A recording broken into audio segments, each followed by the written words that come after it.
Hey leader, and welcome to another episode of the L3 Leadership Podcast, where we are obsessed with helping you grow to your maximum potential and to maximize the impact of your leadership.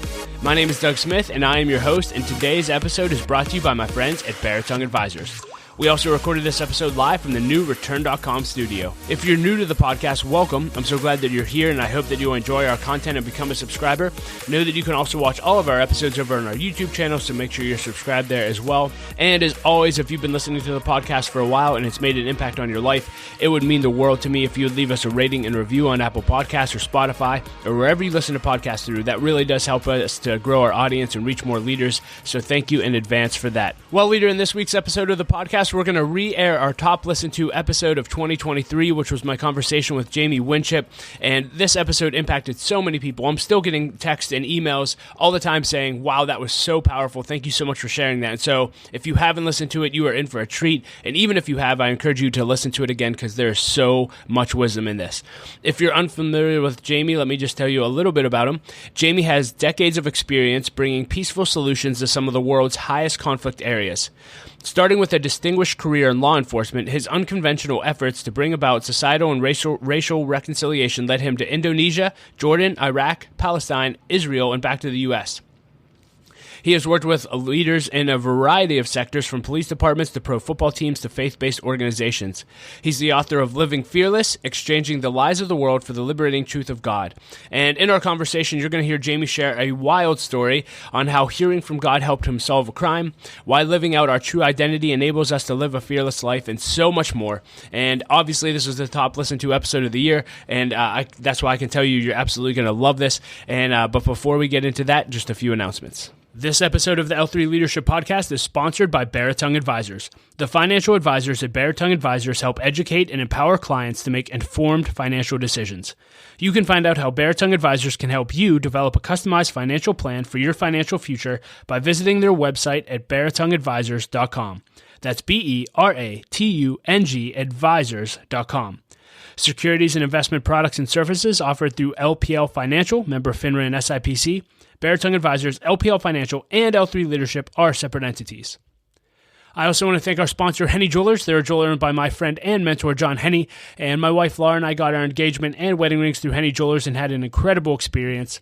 And not only do they have great jewelry, but they also invest in people. In fact, for every couple that comes in engaged, they give them a book to help them prepare for marriage. And we just love that. So if you're in need of a good jeweler, check out hennyjewelers.com. And I also want to thank our new sponsor, Return.com. And leader, let me just ask you this. Have you ever had an interest in investing in real estate? Well, now for as little as $500, you can become a commercial real estate investor. Just visit Return.com to learn more. That's REITURN.com. Investing involves risk. Please consult the Return Offering Circular if you're interested in investing. And with all that being said, let's dive right in. Here's my conversation with Jamie Winship. Well, Jamie Winship, welcome to the L3 Leadership Podcast. Really looking forward to this conversation together. And I really wanted to start with, you just sharing a brief overview of your life. You were a police officer, you worked for the CIA, you now have a company that helps people with identity. Tell us about that. How did you get to where you are today? Wow. So, when I was 14, I went to a movie, actually, and that's snuck into a movie because we weren't allowed to go to movies in my family. And so I snuck into a movie, and the movie was about a New York City police officer, which I had no idea what the movie was about. I just sat in the back. And as the movie played, it just really affected me deeply emotionally. And I identified with the character in the story. We call that naming in literature. The piece of art names the reader or the viewer or the song. Anyway, so I just knew. I felt like that's who I wanted to be, and actually went forward at the movie theater because that's what you do when you're independent Baptist, and just kind of committed my life to being a police officer, which was really a metaphor, and that's important for young people to know, that what they see is not necessarily literally the thing, but it represents something to them that you explore the rest of your life. But I knew I wanted to be a police officer and whatever that represented. So that's what I committed myself to being. And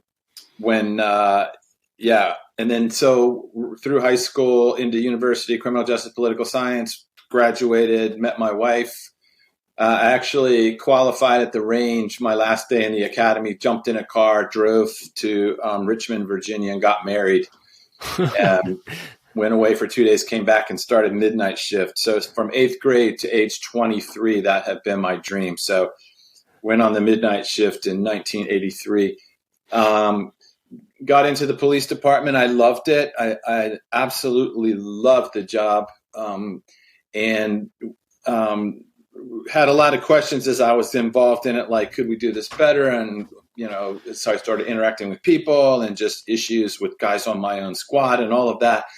Just on a spiritual level, I thought, like, I don't feel like we're making a lot of gains actually in what we're doing. Mm-hmm. So I started really investigating other way. What are other ways to think about policing, law enforcement, all of that, criminal justice system. And I started experimenting with ideas that I would have while I was working a case or in a house or dealing with a person. And as I did, I started to map out just kind of another way to think about things, more a way of knowing things than actually the vocation. And as I did that over 5 years, and I was Officer of the Year, and I made detective, and developed a pretty good reputation in the police department. And then in 1987, I got contacted by a judge who introduced me to the operations guy for the CIA. They wanted to interview me. I went into the interview on a Tuesday night, I think it was, at a bar. Interestingly enough, that's where we did the interview, which is interesting. And through that whole interview, which was quite an intensive, really well thought out interview process, which I noticed as soon as they started talking, the way they sat, I was like, wow, this is an interview. And these guys are really good at interviewing. And so we went through this whole process of how are you thinking about what you're thinking about? And then they gave me a scenario they were working in the world and said, what would you do in this scenario? And I told them I would do this. This would be my strategy. And they offered me a job right on the spot. Wow. So I went home that night, and the next day, my whole life went in not a different direction, just the same direction, just at a much more intense level and international. Mm-hmm. So we left the U.S. Actually, I went and got a graduate degree as part of that strategy, and then left the U.S. in 1990 and lived outside the U.S. for almost 27 years. Came back in the U.S. in 2016 and started working in this company that we now have. Well, that's quite a journey. A lot I want to unpack there and get into. First, I want to hear you. I heard the story that you shared that I thought was amazing. You've mentioned in the past that one of the reasons the CIA was interested in you is just because of the way you were doing things as a police officer.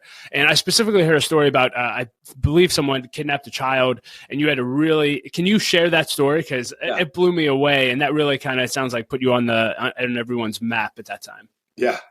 Yeah. So because I'm a person of faith, and I believe a lot in prayer, and which to me prayer is a big and interesting topic, and it's too minimized. It's too formulaic and treated as this little shout out for help. But it's actually a very deep, intuitive process that all humans can do and access. If they will. And it's like a muscle that you exercise. So I was in my second or third year uniform, and I was already, as I said earlier, I was always asking the question, is there another way to think about what I'm getting ready to do? So I was trained in the police academy to think a certain way, to work a certain way, and it was great, but it was limited, which it can only be limited. They can't teach every scenario and all that. And so my question was, could I access another level of knowing things while I'm in process of something? Is there another way of knowing and understanding? It's a kind of epistemology. And so I was carrying a notebook around with me, and I'd be in a case or working something, and I would know my training, and I would go to the edge of my training. I would say, wow, if there was something just beyond this, would probably be better than what I trained in. Or if you're in the military and you train all the time, and you get in the situation that has nothing to do with what you trained for, just all of a sudden, and you got to shift paradigms and all that kind of thing. So a highly resilient individual, one of their characteristics of a highly resilient individual is their ability to shift paradigms on the spot, which for most people is nearly impossible because it's too frightening to do. So I was experimenting on this sort of low level, and so for me, that's prayer. That's the contemplative life. It's the intuitive mind. And so I can just go in the reptilian memory-based system, or I can keep ascending to the prefrontal cortex and asking God, in my case, what's another way to think about this? So we have this kidnapping case. This is in the 80s, no computers. The school notifies us this kid never showed up. We're 2 hours into the game. It's pretty hopeless. There's no real witnesses. It's not a domestic case. It's just a rare abduction, which back in those days was rare. And so, we're working the case, and I go and I meet with the parents, me and my partner, and the father obviously is super upset. At the time, I had 2 little boys, my wife and I, and I was emotionally affected by it too. And I said to the father, I promise you we'll find this kid, which is, you never do that. No, that's very unprofessional to make a statement like that, to give expectation to a parent like that. And so when I walked away, my partner who was senior to me, he was really upset. He's like, why did you say that to him? You never say that kind of thing to a parent. And I said, yeah, I don't know. I just came out of me. So I go and I get in my cruiser. He goes, my partner leaves and went to work another part of it. And I get in the cruiser and I drive a short distance away. And it's fairly hopeless, statistically at this point. So I'm sitting on the side of the street and I just say to God in this kind of exercise, it's like, God, you know where this kid is. Like don't you? And if you do, could you communicate to me where he is? And if you were going to communicate that to me, what would be the process where I would know? How would I know that? Like those are just a series. And I was just asking questions, and I was just sitting there, and I was thinking about justice, and God, you're a God of justice, and this kind of thing. So, and this is the interesting thing for the creative process, which is a whole nother discussion, but the beginning of every creative process and every human being in the world, Einstein, Kepler, all of them, Mozart, is you have to ask a question.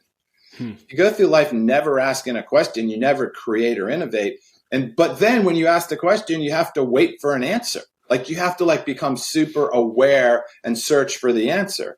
So these are things humans don't do because for whatever reason. So I asked the question, and then I just became super attentive to how would I know? And I'm looking around, and this car comes down the street from behind me, going the speed limit, goes past me. And when he goes past me, I feel really nauseous, like someone punched me in the stomach. And so then you just start putting the pieces together. Like, okay, I asked this question. I'm looking around. What happens after I ask the question? What events? Who did I meet? This kind of thing. Okay, it's this car. I feel incredibly sick. This is a sensation I have come to really cherish, this sensation. Lots of guys I work with have different ways they feel things or sense things, but they're good. It's like trust your gut kind of thing, which every old cop used to say, trust your gut. So I pull the car over, I pull in front of him actually and force him to the side of the road. And I get out, and there's just the driver in the car. No one's in the car. And I just say, get out and open the trunk. And he gets out and opens the trunk. And the kid is in the trunk of the car. Wow. And so, all 3 of us, me, the guy, the driver, and the kid, were astounded at what happened. We all just kind of stood there in shock. The kid was okay. But for me, I was like, oh my gosh, there's more ways of knowing things than what we think.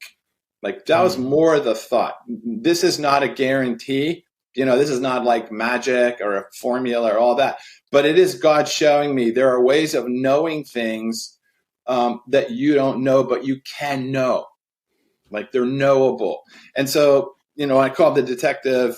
They came, and the guy confessed and all that. And then the detective said to me, "What was your probable cause for pulling this car over? Because you got to be able to testify in court why you pulled him over." And I said, Well, I was praying, and he said, no, no, no, no, no, no. So, and this is the other thing about the creative process. If you work through this intuitive creative process and you don't have a way of explaining it or demonstrating it to a world that doesn't believe in that process, then it's of no value, right? If it's just in my head, but I can't go into a courtroom and explain to a jury my process that makes sense to another human being, it's of no value. And unfortunately, this is what happens with prayer and ideas. It gets to be this, like, God told me, or I had this thought, and like, well, practically, let's work it out. And you can't, then, it's actually not the creative process. So like if Einstein can't write down the theory of relativity in a paper that other mathematicians can read and go, wow, it's crazy, but he's actually right. Or Mozart can't take the symphony that he can hear in his head and write every note for the clarinets, which Mozart called tedious, then we can't hear what he hears. And so that's important for a believer. It's got to go from up here down through and out. And Habakkuk, the prophet, says that you have to write it down so men can read it and run with it. They have to be able to use what happened. So I was Officer of the Year for that, and that got me going, right? That got me like, wow, what can we do then? What's possible? Yeah, a few things I want to untap. Just because you just mentioned it, you talked about, hey, saying you heard from God or you prayed wouldn't flow. How have you, because you can't communicate like that in that role, how have you as a believer learned to communicate practically? Because I think a lot of people struggle with that. Well, I just did this the other night with a group. It's interesting. So I just talk about the human mind. It's like incredible. And I read a great book a long time ago called The Biology of Transcendence, written by an educator. It's talking about the biology of a human being is to ascend and transcend. That's how humans are made. The fact that we don't do it is abnormal, that we live these sort of rational, imitative, compulsive repetition lives is counter to being human. So when I'm talking about, like when I would have to train a rookie police officer in how I was doing what I was doing, I had to be able to explain it to him. And so I talk about the intuitive mind. I say a thought begins down here. It's a thought about relationship to a situation. It's always, humans are always, their most basic instinct is attachment. So whatever scenario you're in, you're going to try and attach to it in some way. Then the assessment center is the amygdala. And that's the library of your brain going, we've experienced something like this before, and either we're going to go ahead or we're not going to go ahead. And most of the time, we're not going to go ahead. It's fear-based. But if that thought can get past that into the singular cortex, which is the attunement level, it's like, okay, we're going to do this. Okay, I'm going to stop this car. Okay, so when I do it, what am I going to do? That's the attunement level, all the way up into the prefrontal cortex, which is the administrator. It's where you dream and have vision. It's the only part of them, and it only can think in symbol and picture. That part of the brain is our highest level of thinking. When it gets up there, like then you imagine the scenario, and then it goes over to the left brain to do it. That's the administrator. And so that's the process going on in every human brain. The problem is most of us shut it down in the assessment center every 1/6 of a second, like that. And so when I'm telling a jury, I had an idea, and the idea was up here. What if this kid's in a car, right? What would I be looking for? I'd be looking for a lone driver, and then this is my process. And then why would I stop that car? Because it was in this neighborhood and this incident. And this is what I felt like. And my probable cause was, this is a good possibility of a car, just to check like that. But it's all the way the brain works. So I didn't call it prayer in court, although different people that came in because they would confess to crime because me and my partner would pray over them in the interview. And they would come in and use the officer prayed with me before he questioned me. Well, they brought those kind of terms in. But for me, it's like, look, you have an intuitive mind that goes way out like this. And so let's use it and in contemplation. One other thing I said this in a public school the other day to a bunch of administrators. I said, innovation has to be preceded by contemplation. All innovation is preceded by contemplation. So if you want your students to be innovative, don't teach them innovation. It won't work. Teach them contemplation, which leads to innovation. And then I asked the principals, how many of you know how to contemplate or have a practice of contemplation, which puts you in the intuitive mind all the time? They didn't know. So I said, would you like it if I would teach a course on contemplation? They all signed up. Public school. Wow. I'm in too. Send me the link. So speaking of that, man, that was so good. You talked about hearing from God too. And you said early on in our conversation, just, a lot of times people think about praying and contemplating, and they just kind of throw a prayer up and hope that it works.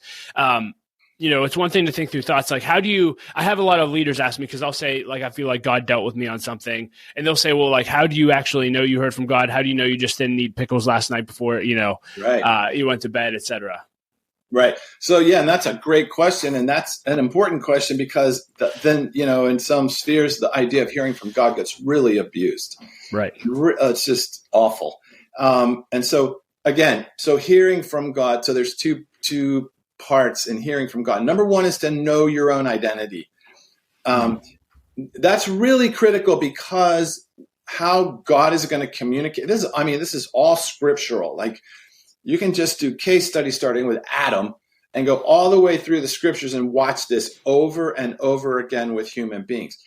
Before they understand who they are, they're doing things based on how they're seeing the world around them, and it's not working. Like, that's the beginning of the scenario. Even Moses, who has a sense of his identity as Hebrew, and it says he doesn't forget it, even though he's in the palace of Pharaoh. He has his sense of I have some role of delivering Israel out of bondage. He's got that in his head. He's being trained by the best superpower in the world. But when he comes into the scenario of an Egyptian oppressing a Hebrew, his strategy is to kill the Egyptian, which is the most counterproductive thing he could have done. But in his mind, it's like, I'm liberating this guy. But that's a low-level, fear-based reactionary. So when he interacts with God, God speaks into him the truth of who he is. That's so important. And so once you understand your identity, your God in the faith world can only speak to the true you, right? So, and the true me, I know my identity, and being informs doing. So when I pray and ask God a question or direction in something, I know my identity, and I know how that identity is going to probably go. I know it, right? So it's like if I'm a catcher on a baseball team and I'm asking the coach, what do you want me to do? He's not going to say pitch, right? He's going to teach me all kinds of skill about catching.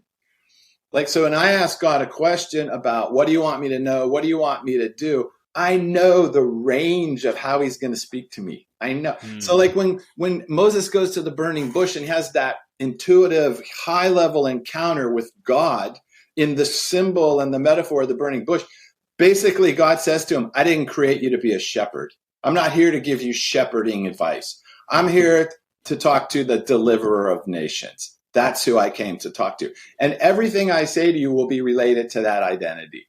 So it just narrows the scope of the range of what you're going to hear. And when you hear from God in your identity, it won't violate Scripture. It won't go outside of Scripture. It will energize you. It will fill you with love, joy, peace, patience, goodness, kindness, gentleness, faith, and it will make sense to you. I always ask people when they say, I heard God say, I said, does that make any sense to you? Does that make sense to you? Does that make sense that God would say that to you? Like if God came to me and said, join the NBA, I would be like, that's probably not him, right? It's not that complicated. It's not that complicated. And it should make sense to you. And if it doesn't make sense, you need to keep asking questions. But it's so simple. It's so nice and simple. And the more complicated we make it, it's because we're afraid. But that's it. Know your identity and asking God questions. And then one other passage I love in John, Jesus says, the Father knows what you need before you ask him. The Father knows what you need before you ask him. So a great prayer is, God, right now, what do I need? Wow. And then when he tells you what you need, ask him for that. And I guarantee you he'll do it.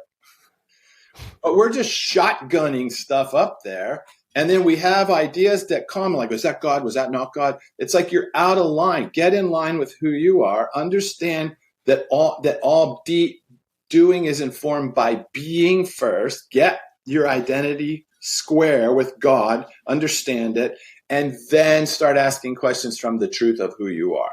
And then it's pretty clear what happens. Yeah, so the foundation is identity, and you are giving your life literally to the organization, the Identity Exchange, and you're helping people with their identity. I just want to transition into that subject. I'll just leave this really, really open-ended. Why is identity so important to you that you've decided to give your life to this, and why do people need to focus on their identity? Okay, well, for two reasons. Number one, the term identity has been totally hijacked. So in life, words are the way we have of connecting and communicating. And if you, from a scriptural standpoint, there's really a battle for words all through scripture. And it's fascinating to me that Jesus's title is the Word. He's the Word. So if you want to understand the definition of a word, you need to look to Christ. Christ is the definer of words. So if I'm going to understand identity or anything, it's so fascinating to subject that to the idea of Christ. So that's one. I hear identity misused all the time. And what people are saying, my identity is this, is not identity. They're not talking about identity. What they're talking about is names of organizations and teams and gangs and roles. That's what they're talking about. Or who they sleep with. Those are not identities. But all of us are arguing about them as if they are identity. So identity, true identity, is received in community from God. That's my definition. That's the scriptural definition of identity. It's received. It's not self-generated. That's called radical individualism. Radical individualism is the counterfeit to true identity. Radical individualism is self-generated and it's subjective and it produces immediate conflict. True identity is received in community and the identity connects with community. It knows its place in the community, so it's balanced and it's not in competition. It's received in community and it's from God. So it's the essence of who you are, deeply rooted in love, apart from what you do. It's not connected to what you do. It's who you are. We get our identity from what we do, what we have, and what people think about us, right? So identity is the only thing that a living system can organize around. This is just a rule of science. All living systems organize around identity. There's no other organizing principle in the universe. So if the identity is true, then the system, the living system, whatever it is, from a amoeba to a tree to a human, if the identity is true, that living organism is an open system. It's adaptable. It's flexible. It's always connected. It's reciprocal relationship to everything around it. And it knows what to produce. It will produce from what it is, right? Jesus talks about this, a good tree produces good fruit. So if the living system organizes around an identity that's corrupted, like a cell, it becomes cancer, which is a false identity of a cell, and it becomes a closed system, and it starts to destroy everything around it. So when you look at a whole country that gets their identity from God in community and reciprocal, it's not at war all the time. It won't be. Or a neighborhood or a community. But if it has a false identity and it's living in a worldview of scarcity, it will take from everything around it. It won't give. And the identity will be based in self-promotion and self-protection, and it turns inward and closes down, right? So identity, since it's the organizing principle of all living organisms, it's got to be the starting point of every conversation. Every conversation has to start with identity of a person, of a company, a town, of a nation has to be identity. So you work with people all over the world. You've been in this work for a long time. How many people, if you had to put a percentage to it, do you feel like are actually living out their true identity versus false identities? 10%, 10%, maybe.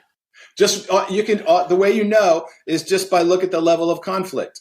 Just look at the level of conflict. Even when I'm in a conversation with one person, I just look at the level of conflict going on just inside of them. The true identity, and Jesus is the model of the true identity, of the human and the true identity.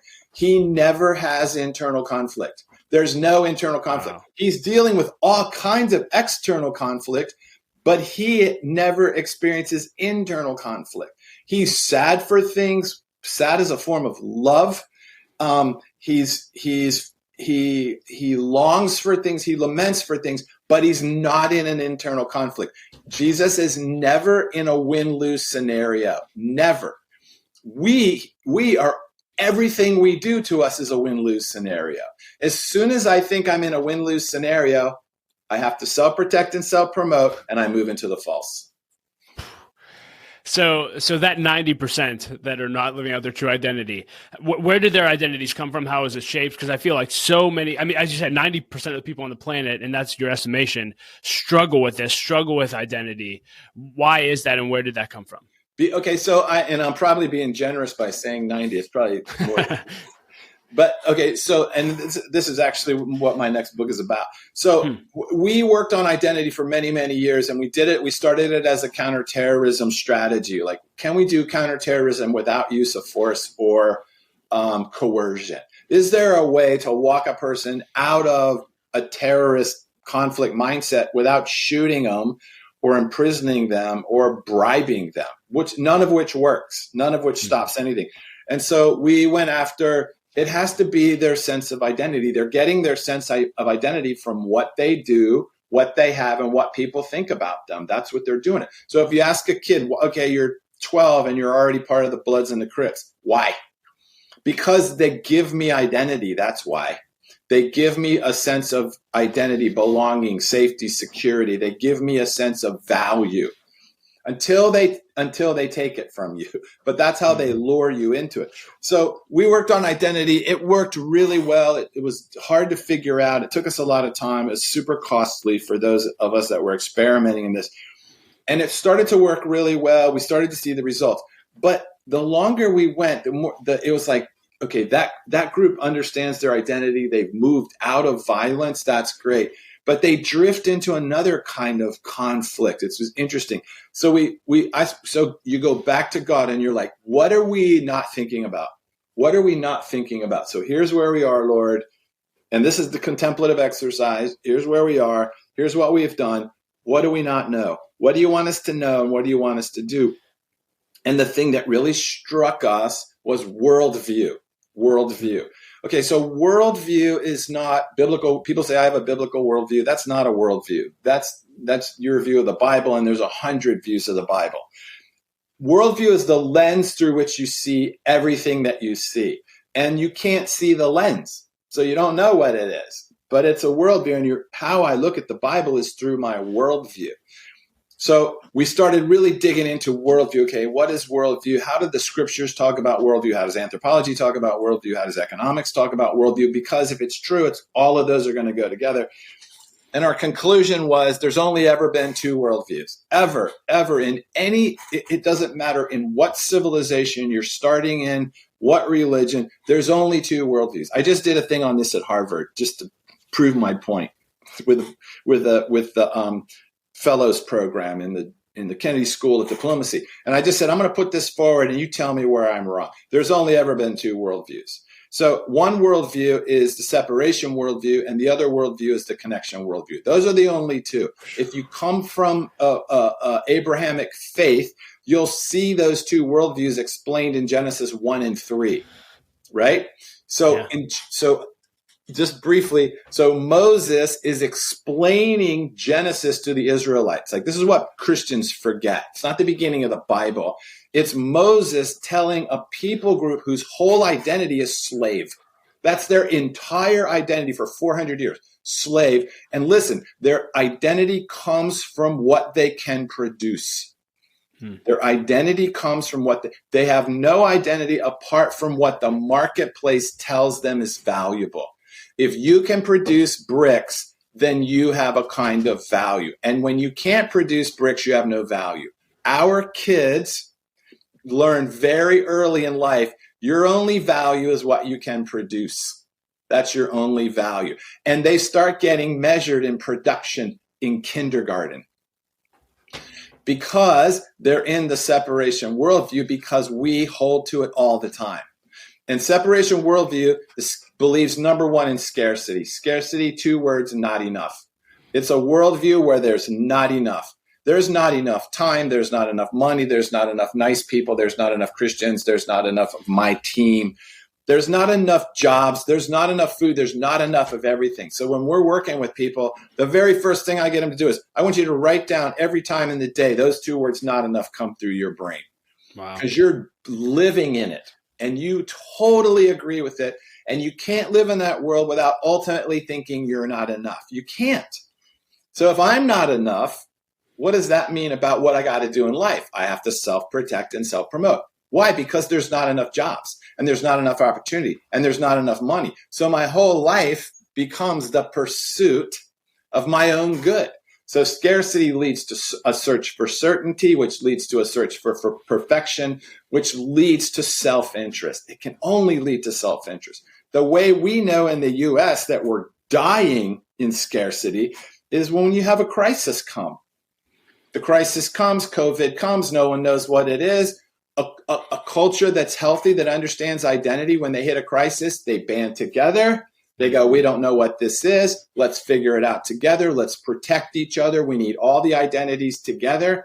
A scarcity culture goes as fast as it can to the store and buys everything that it thinks it needs, to the detriment of everyone around them. Wow. And Christians led the way in the scarcity mentality. And then the scarcity world goes to war against anyone that questions their viewpoint on it. Because in scarcity, you search for certainty. And when you're looking for certainty, then you have anything that shakes what you're certain about is your enemy. And so it's not like, did you get a vaccine? Did you not? You're like, we hate you because you did this and this. And it's like, how fast did we move into those warring conflict camps? Immediately. And we couldn't tell the difference between a Christian and a non-Christian neighborhood. Couldn't tell the difference. They all did the same thing, right? That's a scarcity worldview. That's what we live in. And in the scarcity worldview, the measurable becomes more important to the human than the immeasurable. That means love, joy, peace, patience. We don't care about that stuff. What we want is ROI. How many people did you lead to Christ? How long was your quiet time? What are you producing for God? Because the marketplace is what gives us identity. That's what gives us identity. And if you can't produce something that makes money, you don't have any value, right? That's the separation worldview. How much of the world is in that? What percentage of the world is in that? All of it. All of it. All of it. Right? I was just going to say, yeah. So Moses is warning Israelites coming out of Egypt. This is the worldview you've been raised in. We're going to be a different worldview. We're going to be a different kind of nation. We're going to be an influencer. We're going to be a light on a hill. And then to do that, we have to stay in the connected worldview. It's not about scarcity. It's about enough. What's the example? Manna. There's the example. Manna. How much should we gather of the manna? Enough for today. Well, what about for tomorrow? It'll rot on you if you collect more than you need. The whole journey of Israel is to walk them out of the separation empire worldview into the connection kingdom worldview. It's astounding. The Bible is astounding how it presents this. And so Mosaic governance is presenting a whole nother way of governance. Debt canceled every 7 years. We're not building an empire here. We don't want an empire. Empires of the enemy. We want kingdom. And Israel's job was to never become an empire. And when Solomon took them to become an empire, they completely fell apart and went into exile, right? And so all of us are living in either a separation or a connection worldview every day. most of us breathe in separation. We can't even tell. And so when I go and say, look, there's another worldview, this is what I did at Harvard. I said, we're in the separation worldview. Do you agree? I mean, there were underclassmen, there were postdocs in the room. They're like, yeah, we all agree. We never thought about it, but yeah, we all. And at Harvard, oh my gosh, you talk about separation worldview. You talk about empire builders, like their whole career is like, we got to Harvard. Does that give you identity? Does that give you identity? Yes, it does. It doesn't. But man, does it? And so if I didn't go to Harvard, see, I'm down here. I didn't go to Harvard in the measurement world like that. So that's why we don't understand identity, because even when I go into the church, it's production. It's production. It's how famous is the pastor? All of this empire nonsense. So you have Jesus and Caesar all the time. Connection versus separation, empire versus kingdom. Right? So it's hard to maintain a true identity in a separation worldview. Well, you're never going to be out of work with a lot of work you've gone into. So let's get practical and just, this is a leadership podcast, and clearly leaders deal with this all the time. As you were just mentioning, you help people exchange their identities. How can we move and even help those we lead move from a separation identity to a connection identity? So first is just to help people see that you have a worldview and it's dominating the way you live and think. Like we're just not paying attention to it, right? So one is just the awareness of it. So when I write this, I teach a business ethics class at the university here. And when I'm teaching on economics, and I'm talking about, okay, this is the worldview that every one of you guys are in right now. And it's how you're understanding business. You're understanding business in a separation worldview. You're being taught business in a separation worldview, and you're going to embrace it as a separation worldview, and you're going to go out there and do it. So let's just pay attention to what it is. And I list it.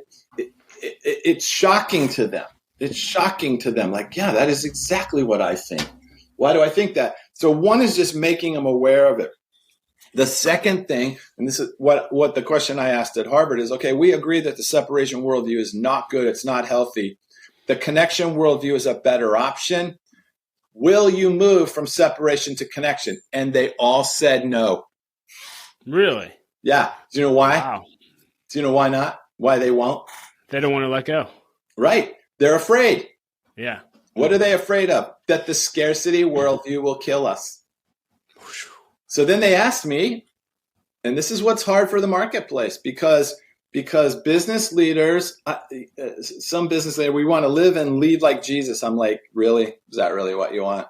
Are you serious? I mean, that sounds so sweet, and that's such a empty cliche. So at Harvard, they asked me, who do you know that leads like this? Because in our world, you're just going to get run over. Like Caesar, the empire is going to run you over. And you can be all nice and happy and sweet, but you're going to get run over. So they believe the lie.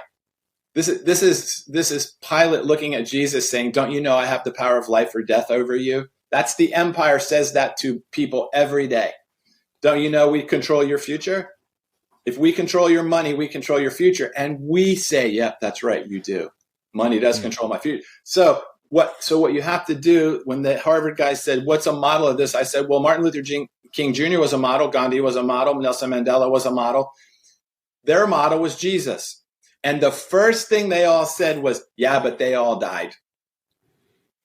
Right? They all sacrificed their life. And I'm like, yeah, so now we're down to the real heart of it. Right? So for a business leader who wants to bring transformation and not just be, we call them chaplains for the empire, just want to be a Christian making as much money off the empire as you can. That's just a chaplain for the empire. We want to be priests in the kingdom. That's costly. It's costly. But Jesus said, if you seek first the kingdom, the rest will come with it. We don't believe that. We don't believe that. We think, nope, you got to play the rules, play by their rules. And so for the leader, what stops them is fear. So the number one exhortation in Scripture is don't be afraid. That is the number one. Why is that the number one exhortation? Because fear shuts us down. Fear shuts down innovation. It shuts down creativity. It shuts down the true identity. So the very first thing you have to teach anyone is, what do we do with our fear? That's what you have to teach. Every conflict in the world is based and sourced in fear and false identity. That's where it starts. Once you're afraid, you're going to self-protect and self-promote. Once you're afraid, you're not going to create. You won't create. Once a student is afraid, they don't receive information. So you have to institute practices in your company or in anything where number one is, what do we do with negative emotion? What do we do with negative emotion? Fear and anger are the two main negative emotions, fear and anger. And anger is secondary to fear. I become afraid, I get mad. That's what it is. And it's happening every day in the workplace. And companies silo, and companies have internal conflict because the people are afraid.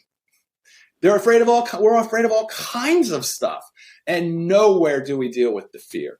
So we don't have wholeness in the workplace. We have fragmented people in the workplace. So imagine I'm a police officer. I'm at home. I get in a fight with my wife.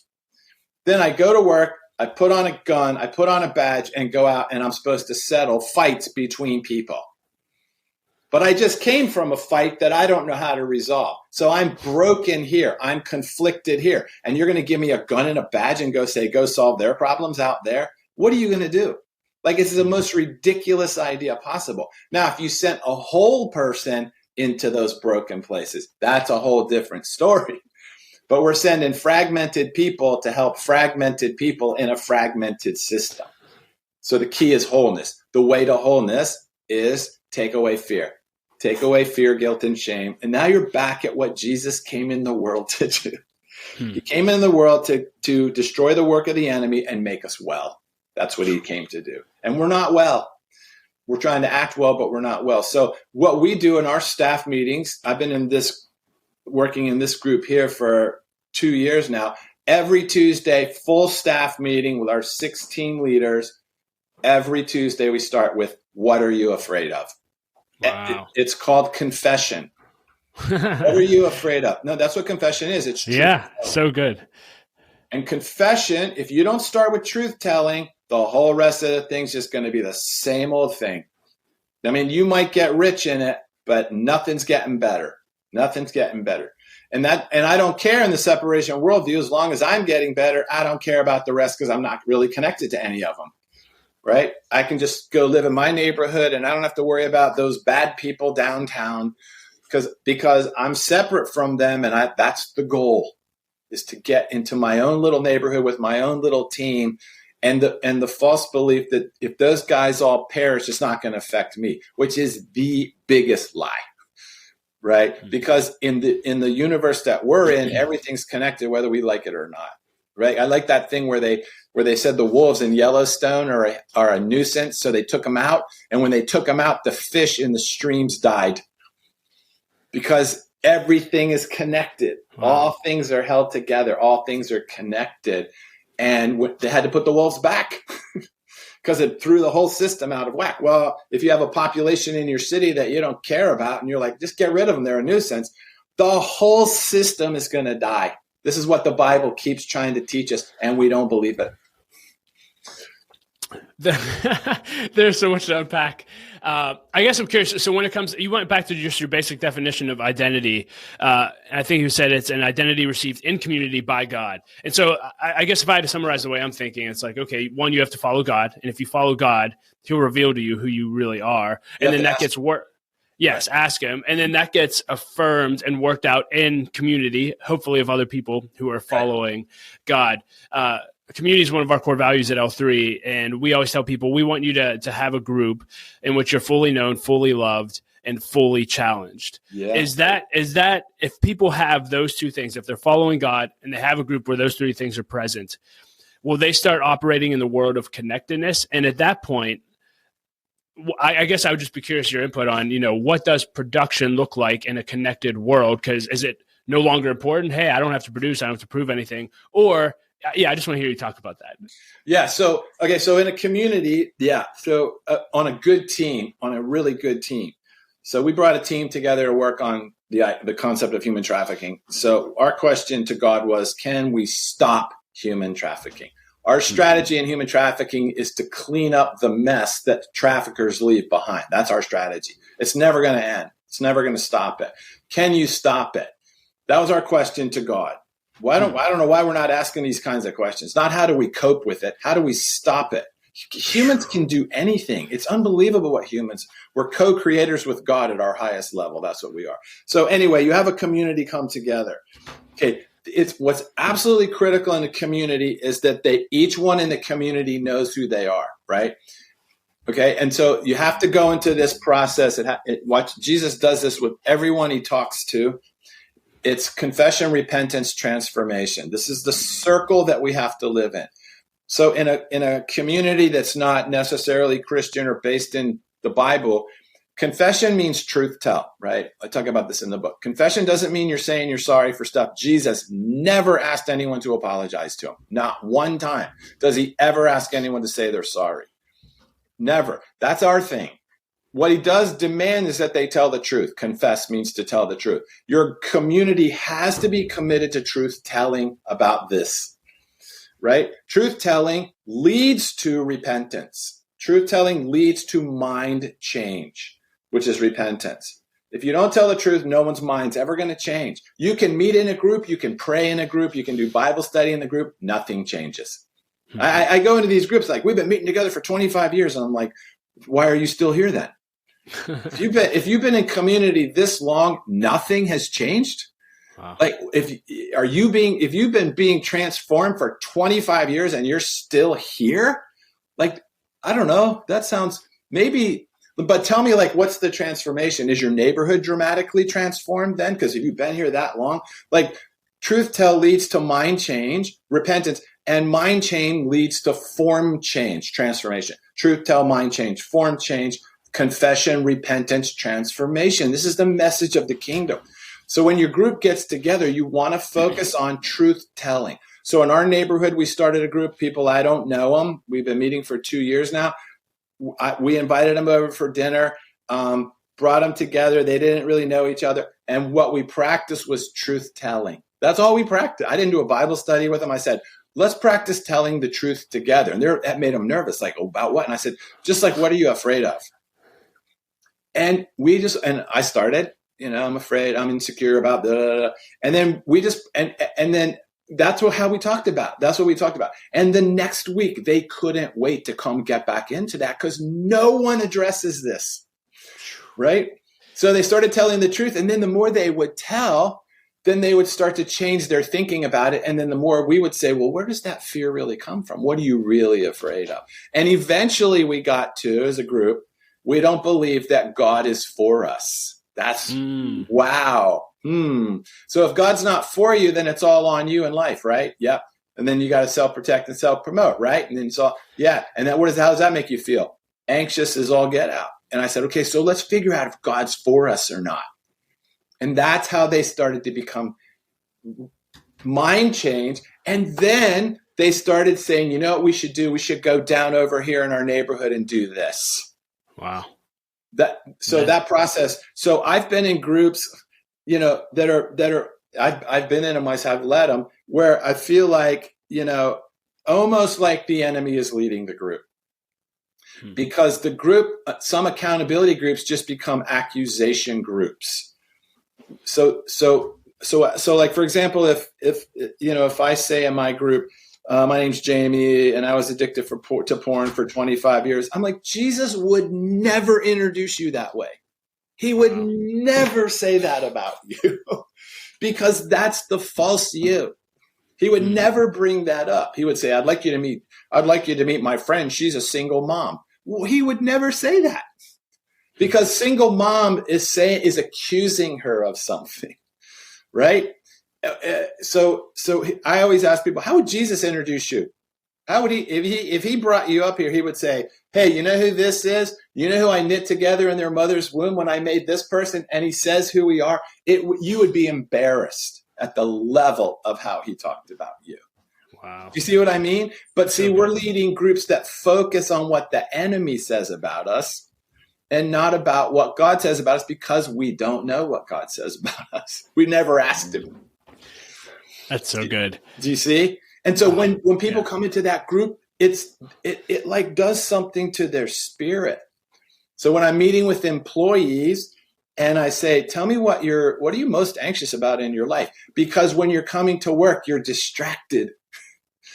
Like you're distracted. Tell me what is distracting you. So again, we started doing this with public school superintendents. They started bringing their principals in because of how much it affected them. Public school started bringing in their principals. Then they made the meetings open to all principals during the school day at the school board office because it was making their principals whole. A whole principal is a better leader than a fragmented, freaked out principal who's only looking at measurables in the school, right? Getting his identity or her identity from the measurables. It's like your identity is your gift to your teachers. Figure out what your identity is. Give it to your teachers. Teachers, give your identity to your students. Teach them what identity is, and their grades will go. So we did this in all the schools in our city here, except one. At the end of the year, all of their test scores went up except the school that didn't participate. So when people say, well, if I go into the connection worldview, I'm not going to be successful. I'm like, oh my gosh. You will be successful at a level you wouldn't even know how to measure. You won't even know how to measure it because you're just going to let this little scale tell you whether you're successful or not. Let the one who made you show you what success is. What does experiencing pressure look like in a connected world? So, you've worked with CI, high stakes. I mean, you still have to produce, right? That principal still has things that they're being measured by. Yeah. Is it you just no longer care whether or not you hit your goals? Like, I'm just curious, how do you view that? So I'll give you an example. I'll give you an example. Like lots of them because we work in this all the time. So the measurables are fine as long as you don't get your identity from them. That's the key. Come on. Don't get your identity from the measurables. Bring your identity into the vocation. Don't get it from the vocation, and you can't lose it in the vocation. So we say it like this. You bring your identity into the room. You keep your identity while you're in the room, and you don't leave it in the room. You bring it in, and you take it when you leave. A person who can do that is going to be your highest performer, right? Because they're bringing the true self. Yeah. And because they don't get their identity from things, they do it with more freedom and grace and creativity, right? So here's this happened to me yesterday from my own. So I wanted to write a screenplay. I don't know anything about writing a screenplay. I know nothing about it. I can read every book there is on screenplays, and here's what they tell you. You're not going to make it. You're 63. You're going to start. Do you know how hard this industry is? It's impossible, blah, blah, blah, blah, blah. Now, if I believed all that, I wouldn't do anything because it would scare me. It would make me afraid. But I'm not afraid because I don't want to get my identity from it. I want to bring my identity to an idea and write it out as a script. So I do that. And then I just carry the script with me. I carry it around with me because now I'm looking for, now that I have the script, I should start looking around for the opportunity that God wouldn't give me if I didn't have a script. Do you see that? Yeah. It's like put your toe in the Jordan and the Jordan will move. But standing back, praying it'll move, wrong way to do it. So I carry the script with me. I'm in this scenario talking to this person, and the person says to me, he says, well, that would be an interesting story. Have you ever thought about reading a script? Well, why did I write a script? Because one time when I was praying, this idea came to my mind. It's like this invitation. The whole Bible is one giant invitation from God to humanity. One giant invitation. And all it is who took the invitation and what happened, and what happens when you don't, and why don't you? And the reason you won't take the invitation is because you don't know who you are. That's why.